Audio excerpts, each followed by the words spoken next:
Hello everyone, and welcome to my YouTube channel called Living in Hayward, Wisconsin, where we talk about all things real estate related and also just about living in Hayward. And today I have a special treat for you. I am joined here today by Mike Wiedemann. He is a home inspector in the area, and when I was looking over my catalog of videos, I realized I don't have anything regarding home inspections other than some of my input on that, but I felt like it might be really helpful to everyone to get information and feedback from a licensed home inspector. So we're gonna chat with Mike for a little while, ask him a bunch of questions. I think you're gonna find this super helpful. So thank you for joining today. If you like my channel, feel free to like, share, comment, follow along. Living in Hayward, Wisconsin, I'm Audrey Miller from Northwest Wisconsin Realty Team, and come along for our conversation today.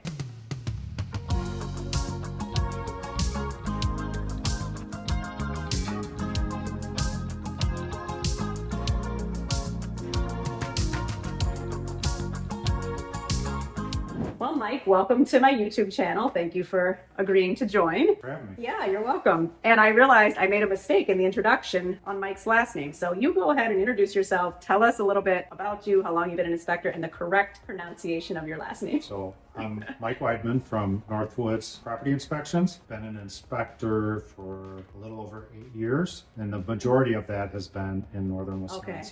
I did start in southern Wisconsin Okay. and relocated up here. Okay.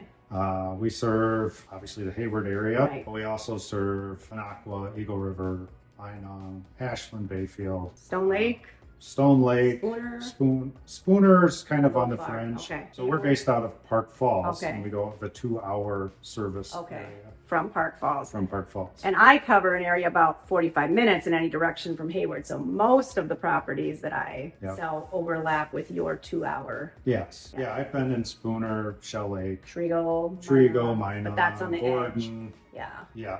Well, yeah, I go over there, and Okay. so yes, so we cover quite a large You area. sure do. Yeah, because Minocqua was a big vacation area. It is. Lots of houses over there too. And what types of homes do you typically inspect? I mean, what is kind of the bulk of your... The bulk of our work is lake homes, vacation homes. Okay. We do inspect, small cabins, and then regular homes for local Sure, residents. but same with my business. The majority of my business is second home Yeah. sales, so it kind of makes sense. We are I in guess, that- vacation Yeah, land. yeah, we're in vacation land up here, especially like I said, if you cover Hayward and surrounding areas and Minocqua, you got a ton of lake homes and cabins that are being Yes. sold. So, but you can inspect any type Any of home, type any of type home. of structure. Yep. If somebody had a big pole barn on their property and they wanted that inspected, Yep. I've done yeah, the just large barns, right. a barn dominium, or Sure. a couple of those. Mhm. Manufactured homes. Sure. Pretty much lots of different types and varieties. So nothing really is outside the scope of what you could No, be hired to do. 500 square Yeah. feet. I've done one that was almost 14,000 Wow. square feet. So, That's bigger than any house I've ever sold. so. right. Yep. All right. So my next question here for you is, what are some of the most common inspection issues that you see in northern Wisconsin here? Okay, well, it's not really regional specific, but I'd say the most common thing I see is outdated and smoke and carbon monoxide detectors, ones that don't work or ones that aren't Sure. present. Okay. The next thing would be improperly built decks or decks in poor condition. Okay. Decks do not tend to age very well. Yeah. They live a hard life. Yeah. And then I would say the next, a lot of electrical issues, Sure. lack of GFCIs, which sometimes is just due to the age of the home. Right. Because And that then- code changed not too Yeah, long ago but about it's where you have it's to. about safety. Yeah. Yeah. So we look through the lens of function and safety. Sure. So things that are deemed unsafe today have always been unsafe. Right. But we just want to make sure you're aware Yeah. of known safety hazards to give you the opportunity, to be aware of them Right. and upgrade them, because if a house built in 1960 that hasn't been updated isn't going to have these modern safety features, Right. which is just normal. Right. But it would really behoove you to upgrade and install Right. those. Yeah, no, that makes sense. At least the carbon monoxide and smoke detector is an easy one to fix. Easy and relatively Right. inexpensive. And relatively Right. inexpensive. Decks, not so much, but that's interesting to hear. What are the main things you see coming up? And I can see why electrical issues, I feel like, especially pre-codes in this area, which is not that long ago from what I understand, as far as like building inspector codes. Correct. It's The not... codes were yeah. always existed. Okay. However, there was no code enforcement. Okay. And currently, code enforcement is limited Yeah. to new construction Right. only. Yeah. So we see a lot of, I've noticed in transactions I've been part of and in Mike's reports, it'll say handyman practices observed or something like It's that. Like, hard to come up with verbiage to explain something that wasn't done, or we'll say unworkmanlike. yeah, To basically say it wasn't done to industry standards or right. code. Or by a professional potentially. Right. Like we have a lot of homeowners, I think, who have at certain points, or a certain homeowner that was like, I could do electrical, I could do plumbing, you know, and then maybe Sometimes people's ambition far surpasses their skill set. Yep. So what should buyers know about septic systems, wells, or holding tanks in the area? And you'll have to excuse the phone that's Okay, here. so septic systems, wells are not part of a normal home inspection. It is a Good separate to know. service that has to be done by a qualified person. So Yeah. we do also are qualified to do those Sure. inspections also. But septics, they do require maintenance. Yeah.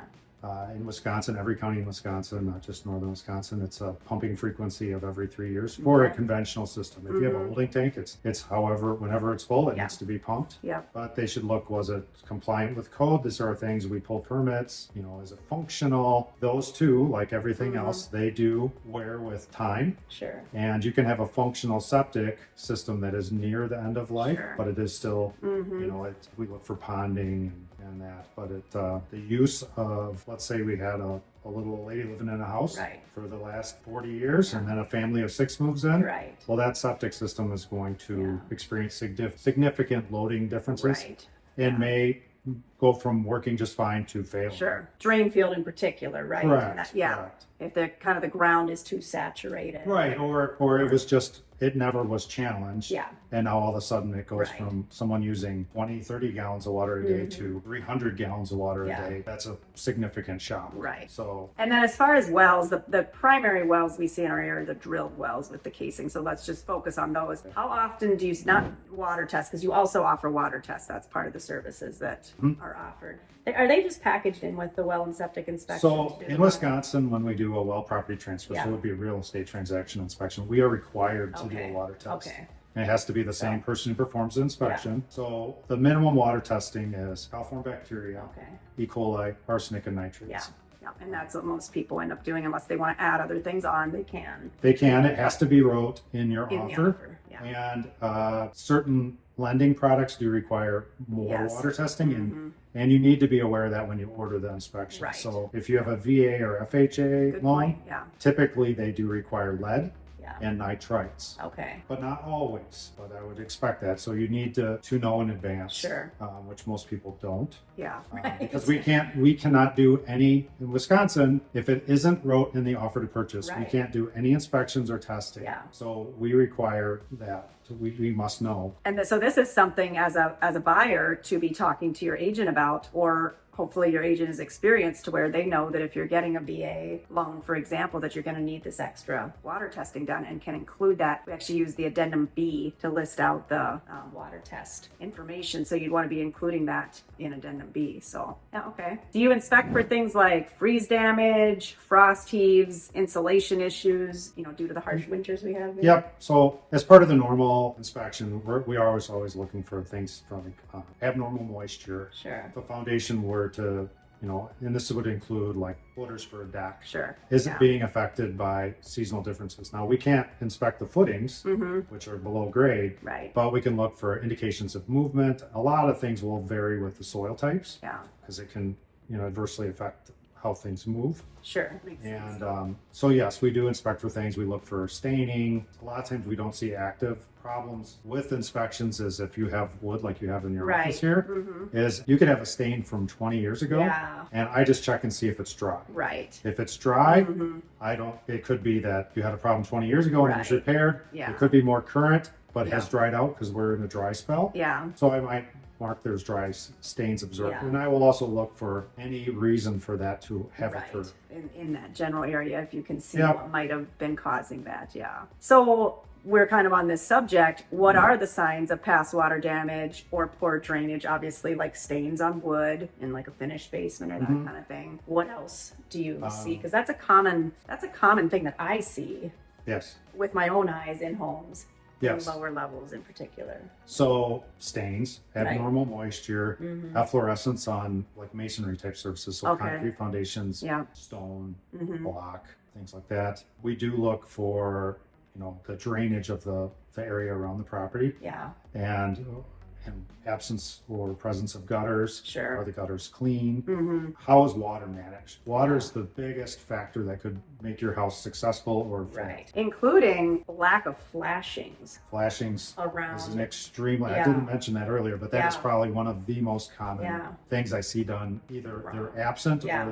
or they're improper. And it's so frustrating to me from my perspective, because my husband does construction, and this is one of the simplest things to do during the construction. It's not expensive, right? To do them No, properly. flashing in general is quite, the product itself is inexpensive. Right. Unfortunately, a house is a series of systems, Right. and there's multiple layers. Yeah. So the flashing layer, let's say where a roof adjoins a wall, Right. that has to be put in before your siding, Right. and before the roof covering, Exactly. or during the same time. Very- so it's difficult to add later. Yes, easy to do at the time, difficult to add later. So to all you builders out there, hopefully these days this is not such a common. It is. Still is. Yeah. It's extremely common. Following manufacturer's installation instructions. Right. One of my favorite sidings is like an LP Smart Yeah. Side Diamond Coat. Right. I have only seen it installed per the manufacturer's directions once. Okay. Out of, just with that product, hundreds Right. of houses. Yeah. I would just have one today. Yeah. They didn't install it properly. And what is the most common installation? Because lots of people have LP Smart siding on their houses. What's the most common installation? It needs to be able to drain and dry. Okay. Flashing details, Yeah. such as head flashing, so this would be above a door, Sure. window, Mm-hmm. a transition. It has to have flashing over top the trim, Sure. and there's supposed to be 3/8 inch of space with no caulk above it. Yeah. I have never seen that. Yeah. And then, not everything is caulked, and there needs to be space for expansion and contraction. Yeah. Mm-hmm. So it's 3/16 gaps, and I look for all Right. of this. Yep. So unfortunately, it's not done correctly. Fortunately, though, it seems to be a very resilient product. Yeah. And even when installed wrong, it still seems to Yeah. be very durable Right. and not be causing short-term problems. Right. Now, 20 years from now, I Yeah. don't know if that's going to be more of an issue. Yeah. That makes sense.